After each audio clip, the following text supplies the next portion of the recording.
Wala kang pera, wala kang puhunan, pero gustong-gusto mo na mag-start ng gym business. Panoorin nyo to para maturuan ko kayo paano gagawin. Gandang araw po, ako po si RP, ni Gym Dipo. So, itong episode po natin na to is para doon sa mga gustong-gustong magtayo ng gym business pero walang puhunan. So, kagaya ko, nagsimula rin naman ako sa gym business na kulang-kulang yung puhunan ko. Pero dahil sa kagustuhan ko na talaga na magtayo ng gym business, gumawa ako ng paraan para magkaroon ng puhunan.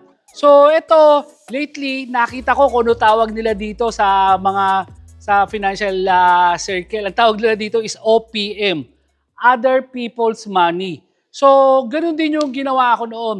So kung kulang ka pa sa puhunan, pwede kasing mag-outsource ka ng kapital mo. So hindi lahat kasi sinuswerte na na magkaroon ng sapat na puhunan para sa kahit anong business. Ito naman kahit anong klaseng business. Pero dahil sa gym business yung expertise natin, so tuturuan ko kayo kung paano makapag-raise ng funds kung kulang or wala kayong sapat na puhunan para sa pagtatayo ng gym business.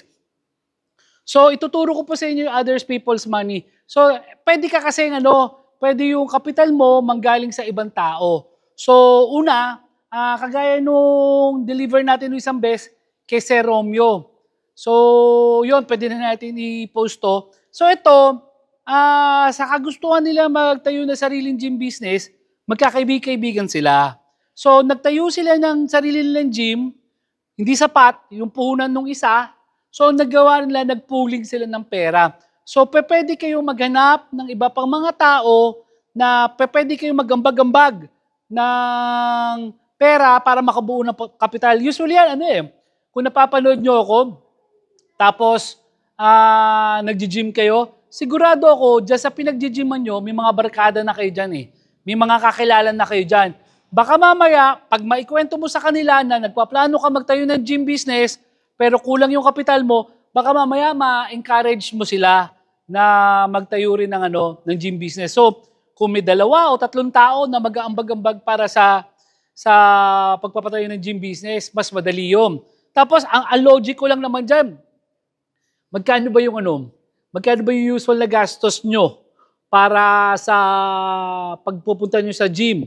Kunyari lang, na 1,000 pesos yung monthly nyo sa gym. So 12 sa isang taon 12,000 yon.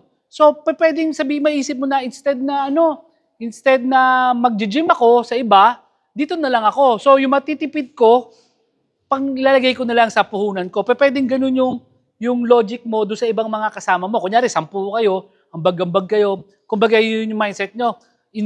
Instead na mag-enroll pa tayo na tagi-1 taon doon sa gym na yan, magtayo na lang tayo na sarili. So isa yon, pwedeng ganon, na pare-pareho kayo nag-aambag. Another is, yung partnership pa rin to isasuggest ko, pero ito as industrial partner ka ngayon.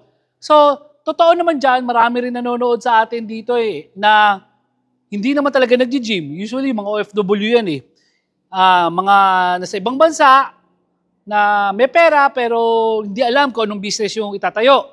So yung marami dyan na mga may budget sa pagpapatayo ng gym business pero walang idea paano pa lalakarin. So dito ka papasok ngayon, kapatid. Kasi pwede yun na industrial partner ang tawag doon. So ikaw, wala kang ambag sa partnership na yan, kundi yung kaalaman mo lang. So, pwede yun na ikaw yung magpapatayo ng gym business, magpapatakbo ng gym business. Let's say, may porsyento ka, kunyari, 30-70 ang hatian, 30% sa'yo, 70%. So, sa ganun, pwede kayong matuloy doon sa gym business na yun. Kasi, siya, yung kapartner mo, yung magbibigay ng puhunan, may problema yan. May pera siya, pero wala siyang know-how. Ikaw naman, may know-how, wala kang pera. So pwede yan na mag-combine yung mga skills nyo at saka assets nyo para makabuo ng gym business. Okay. So another advice na may papayo ko sa inyo, gaya naman ng ginawa ko. So umutang ako sa bangko. So yung pag-utang ko sa bangko, syempre ngayon, maraming mag-iisip na very risky yon. Tama naman yon. Pero ako kasi, nung panahon ko, 2008, 16 years ago, nandun ako sa sitwasyon na na walang-wala talaga ako. So, nothing to lose ako. Kumbaga, kailangan ko ng pera, pero kulang yung kinikita ko at that time. So ako, dahil sa kagustuhan ko kumita ng karagdagan, kumbaga wala akong choice. So ako, pikit mata ako, umutang sa bangko, inutang ko to. Umutang ako. Pero salamat sa Diyos, kita nyo naman, mula 2008, napalaki natin na napalaki. So again, kapatid, sinasuggest ko, pwede kang umutang, pero pag-aralan mo maigi. Lalong-lalo na, kung uutang ka, kasi ito yung karanasan ko Kung uutang ka, make sure, doon mo muna sa sariling bahay mo ilalagay yung gym business mo. Kasi, nang sa ganoon, halos makasigurado ka talaga na kikita ka at may pambayad ka. Kasi, kagaya na sabi ko, pinakamaliit na pwede mong kitain sa isang araw, 500 sa bahay. Diba? Tapos yung pinakamalaki na kinikita ng kliyente natin, umaabot na 2,400 isang araw. So ilagay mo na lang sa gitna, sa around 1,200 pesos isang araw ang kikitain mo, which is not bad. Pero as long as nandun ka sa bahay, dun mo inilagay, nakakasigurado ka na mas maliit yung overhead. Wala kang inuupahang pwesto, wala kang binabayaran tao kasi ikaw rin yung nagbabantay. So pagka ganoon, siguro kung ganoon ang sitwasyon, pwede ko isuggest sa'yo na pwede mong utangin sa bangko yung puhunan dito. Tapos yung last na suggestion ko, abangan nyo, i-proof of completion natin muna to kay Lord Subgel. So itong in-order niya sa atin is mga halos lahat combo. So ito, flat decline bench press to. So nakikita nyo, naka-decline bench press tayo pero meron lang tayong papapin dito. Wala. Kita mo, naging flat na. So ganito rin sa bench press natin. Sa bench press natin, flat incline. So ngayon sa posisyon na to, incline bench press siya. Flat bench press na. Ito, hack squat with leg press combo. So pwedeng pang calves, pwedeng pang hamstring. So convertible to. Ito, isa sa mga best seller natin to.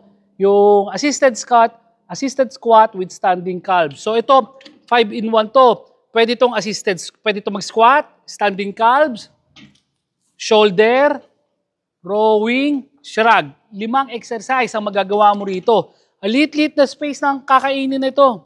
Tapos, meron din tayong hammer rowing. Isolateral to, hiwalay na gumagana yung kaliwa at saka kanan na kamay mo. So, yung isa pa na maisasuggest ko na paraan para makapagtayo ng gym business is yung ginawa ng isang kliyente natin. So, meron siyang credit card. Kami po ay natanggap ng credit card transaction. So, pwede natin tanggapin yung credit card na meron kayo, tapos i-apply nyo po ng installment doon sa bangko. So, ang gagawin natin dito, straight cash na isa-swipe yung credit card, pero pwede mong i-apply, lalo na sa BPI, pwede mong i-apply ng ng installment. So, yun yung kagandahan pagka may credit card ka. Kasi sinasuggest ko nga palagi na maganda na pag nag-ooperate na kayo ng gym business nyo, nagbabayad din tayo ng BIR, etc. Kasi lahat ng to, balang araw, mapapakinabangan mo, lalo na pagka umutang ka sa bangko. So yung mga BIR, ITR mo, so SSS mo, lahat yan, mapapakinabangan nyo po talaga yan. So I hope, doon sa episode natin na yun, makapagbigay ako ng idea. Kasi ito, kagaya na sabi ko, hindi ko naman binasa to sa libro, hindi ko na pag-aralan, kung ano man yung mga ipinapayo ko sa inyo is actual na naranasan ko sa buhay. And I hope, maging inspirasyon sa inyo, yung mga pagkakamali na nagawa ko, huwag nyo nang gawin. Yung mga tama na nagawa ko, gawin nyo. Nang sa ganon, mas mabilis yung arangkada ng pag-asenso nyo. Ako po si RP, na Jim D po. Maraming salamat po.